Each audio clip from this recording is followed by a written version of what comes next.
Hello and welcome to Medieval Political Strategy Week. Bollocks. It's just me here at Shut Up and Sit Down this week because Paul's visiting his mum and our director is, he's escaped.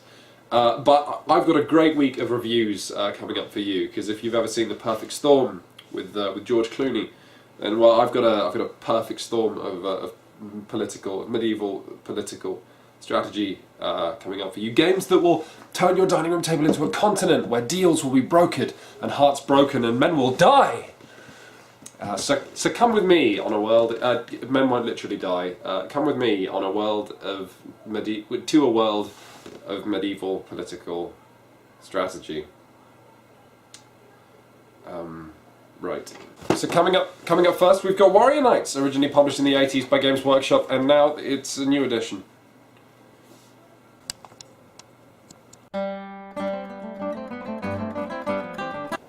What if there was a game that let you oversee a war, conquer a realm, but that, more than that, was interested in you having fun? What might that look like? Well, it might look a bit like this. Oh my goodness! Look at all this stuff. Now, I want you to calm down a little bit. This is just me showing you everything you get in the box. This is a 6-player game with 6 different colours of nobles. If you want to imagine a 5 or 4-player game, imagine something a bit more manageable. If you want to imagine a 2-player game, imagine something with almost no colours, no cities. Imagine Norfolk, basically. Anyway, I want you to calm down, and I want you to look at all of these piles, these neat little piles of things around the table. Warrior Knights has a very neat setup too. What you are all barons, and the king has just died, and you're all racing to have a half-decent claim on the throne. Throughout the game, you'll be trying to conquer these cities, these gorgeous little 3-dimensional towns, and at the end of the game, the one of you who's controlled the most of these has the biggest claim on the throne. Neat. No.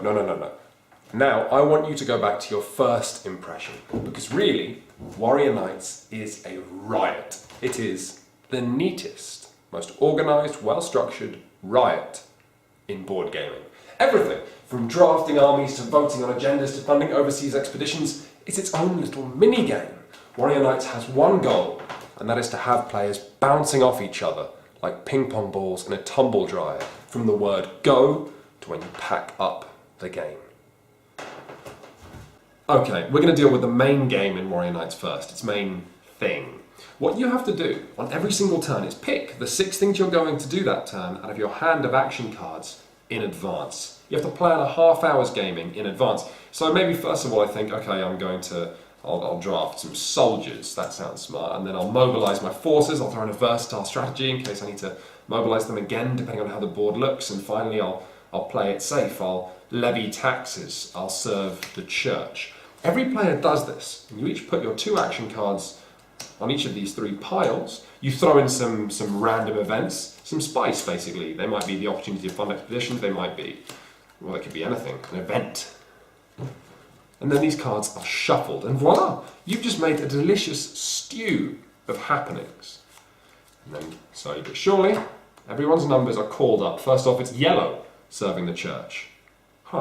Maybe that gives him enough faith to become the head of the church. Suddenly the game's already changed, and you're simply trying to remember whether everything that you chose to put down is relevant in the face of this. Maybe you're sat at home hearing me talk about these systems and going, oh, that sounds quite fun. That sounds quite fun. You know, it turns the game into this endlessly surprising, tense game where you don't know who's going to act first and what they're going to do. And I would say, well, you're right, and can I marry you? But you're not quite seeing the full beauty of this yet. Let's say you, Green, have got quite a good thing going on with the Black Baron here. He voted your way in the last assembly. But you're worried he might go and attack Benak here. He's got his eye on it. So you think, well, I'll play a Mobilised Forces card, but then your Mobilised Forces card comes up first, and you realise that even if you don't know if the Black Baron's going to go aggressive this turn and attack you, it would make more sense for you to attack first. So maybe you do that. And then it turns out the Black Baron's only rallying support, and you are the real jerk. Now, let's see how this game plays into all the other mini-games around Warrior Knights. Okay, so here on this corner of the board, this is our first little mini game. When you play cards, you don't immediately get them back. Instead, according to the flags at the bottom, these go into the wages, assembly, and taxation phases. Eventually, when there are enough cards here, the phase is triggered and everyone gets these cards back. But there are two possible games that you can play here. The first is if somebody has huge armies, you can try and trigger these phases over and over by playing loads of draft soldiers cards. Of course, if they realise what you're doing, trying to bankrupt them by forcing to pay their army's wages over and over, they cannot play any of their own draft soldiers cards, leaving your card stuck here like a bit of spinach in the game's teeth. Okay, now this phase, assembly, this is another little mini game. Let's go over there. Where the barons occasionally meet for an assembly, where they all vote for agendas and generally pretend they care about politics. And these agendas can be anything from sending someone off as the ambassador to the Orient, so they can't vote on future agendas for a while. There's the position of Earl Marshal, which comes with troops. Maybe somebody will want that. Or there's the building of a great cathedral, where the richest players can gain influence. And there are tens of these things. Just imagine all the players saying, oh, wait, I really need this. I'll give you votes. I'll give you my son if you do this, and don't send me off as the ambassador to the Orient. Players jostling to try and cancel the building of the cathedral because they're poor. And they can't let that happen. And look, this game is just never content to stop. The chairman of the assembly gets a little gavel and they can bang on the table. And best of all, any baron can choose to storm out of the assembly and not be beholden to its laws. And then let's just because we're here already, look, these spice routes, you can send ships, the chairman of the assembly can send ships, other players can choose to invest in them, the head of the church can choose to bless these expeditions so that they have a better chance of coming back and giving players more money eventually. But we're just getting started. So while we're down at this bottom part of the board, let's point out the random events. The head of the church can pay faith to target himself with, or someone else with good events, or other people with bad events, even though you don't necessarily know what they are. We move on to the mercenary draft, where people can pay money or spend time putting themselves in the draft so they get first, second, third, fourth pick of all these mercenaries that appear. The important thing is that you can pay for, we've got all these Lombards here as opposed to Swiss or Romanians or whatever. You can take all of one nationality at once, potentially leaving people with nothing. And the important thing is that none of this is fluff. The last time I played Warrior Knights, we had people saying they would play an entire game of just the spice trading, of just the assembly. It's all fun. There's so much to play with. And before I forget, of course, we need to move on to the actual board. So it might look like there's a lot going on here, and frankly there is. This is what stops Warrior Knights from becoming some family fun time and turns it into something a bit more like a bloated war game. There's a lot going on, a lot to ponder. This is a game for people who enjoy pondering. So for starters, you can assault cities and you can raise them. You have to protect your stronghold. If you do raise rather than conquering a place, then you just get tons and tons of money from it. You can also siege places. That takes time, but it'll give you the city automatically and slaughter everybody inside. You also can't cross mountains, you can't cross rivers, you can assign different numbers of soldiers to each of your armies. So yeah, tricky. Ooh, you can also travel around via ports to just about anywhere that you want to. But there's a couple of things which turn this into something a lot simpler than it looks. First of all, nobles are incredibly slow, and you never have enough movement cards to move all of your nobles, mostly because they're stuck in these cogs down here. Really, it's a bit more chess-like than you'd expect. Things move very slowly, you slowly block, you slowly assault, and also, nobles can blast along roads like they're primitive motorways, which is good. All of which is very good because it lets you free up your mind to think about all these little mini-games happening. Really, what we've got here is a puzzle, all-you-can-eat buffet. You want to know a little secret? There's a mini-game for how you fight battles as well. Let's say you're purple and yellow swoops in there to try and knock out your stronghold. That massive jerk! So you'll gain a number of these fate cards equal to how many hundreds of troops you have. Ignore all the fluff, you're looking at the stuff in white there. So you'll also gain a few extra cards for simply having a commander there. Now these cards might be anything from dealing casualties, to preventing them, to actually having a tactical victory, to running away. So the first thing that happens in a battle is when you reveal your cards, you're dealing hundreds of casualties equal to how many of these you chose to keep, and you're preventing equal to these, and after that, if the armies are still alive and still fighting, the person who played more victories wins.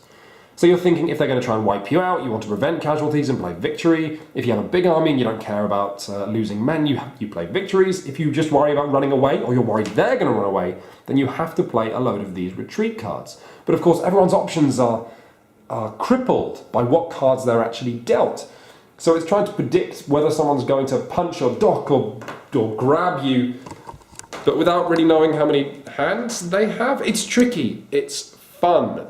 It's another firework going off in this game's display, and more importantly, it's theatre for everyone else around the table who isn't involved in the fight. By now, you're probably getting the impression that I like this game, and I do. If we go back to the buffet analogy from earlier, it's not just there's lots on offer, it's that everything is delicious. And not only that, it's different every time you play. If you play with less than 6, different cities are raised at the start of the game, so really you're playing with a different board. Also, where people choose to place their strongholds massively affects the kind of game you play. And every game you'll see different agendas, different events. I've spent evening after evening with this game, and it keeps surprising me.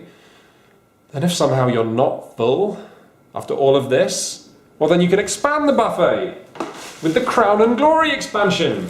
I've thrown away the box for it because obviously I live in London and I have limited space, but we've got garrisons, we've got rioting, we've got siege weapons and scholarships and all that tokens. We've got so much gubbins that you can choose to add in the game as you like, component by component, because it's flexible. The Crown expansion is what I really like though.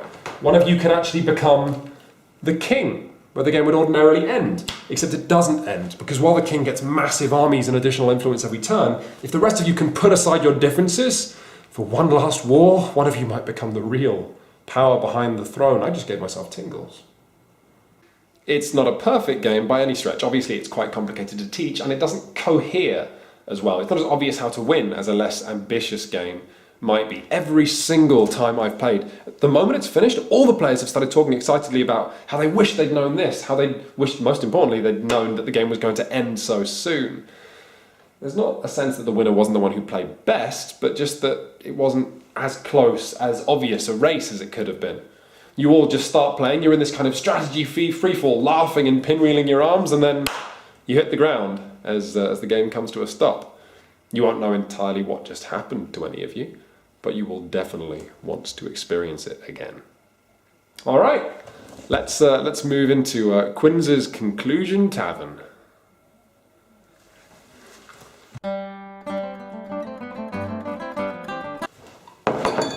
Warrior Knights is a blast, but like most real-life blasts, it can actually be quite difficult to handle. You've got the fact that this is a political game, which means that players might be ganged up on if they're not very good. You've got the fact that, whoa, don't drink that, it's mine.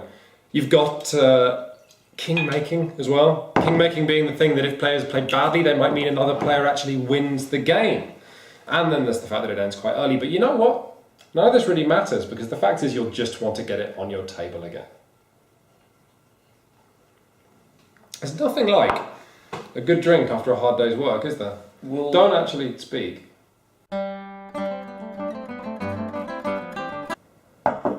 Breakfast coming up! One of those for you! Is this more of that political board game stuff? It is, yeah. Prefer